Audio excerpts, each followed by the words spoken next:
Airline operators in Nigeria have threatened to shut down their operations in 3 days should the scarcity and high cost of aviation fuel persist.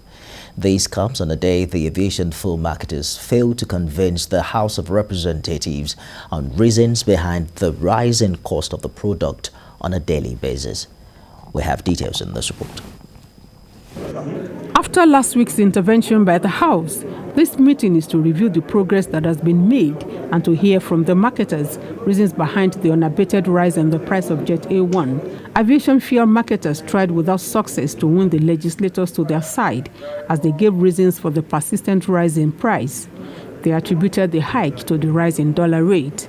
There are some things that are out of our control. If we can access the US dollar at 410, 450, the price would be different.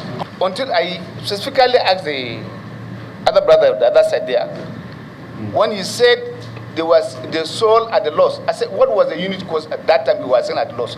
At the moment, airlines buy the fuel at 670 naira per litre from 190 naira. Speaking on behalf of airline operators, Helen Oyema of Airpeace says high operational cost is forcing an unprecedented hike in flight tickets. He says a 1-hour flight, which has risen to about 50,000 naira, may go as high as 120,000 naira per economy seat if nothing is done to curb rising costs. He says airline operators may be forced to shut down their operations in 3 days.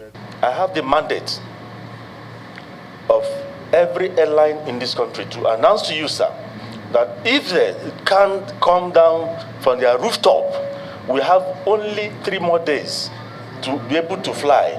But NNPC chief executive dismisses claims of scarcity of the product, just as the legislators caution the marketers against blackmailing the government. They will also engage and agree on a premium which is differs from customer to customer depending on the volume of the product you buy and then the credit limit that you are able to do. So this is one thing that they can negotiate in 3 days. We have found ourselves in the past that you are trying to put us back. I said we are not willing. You remember I used the word, don't blackmail this government. And we are not willing to accept blackmail.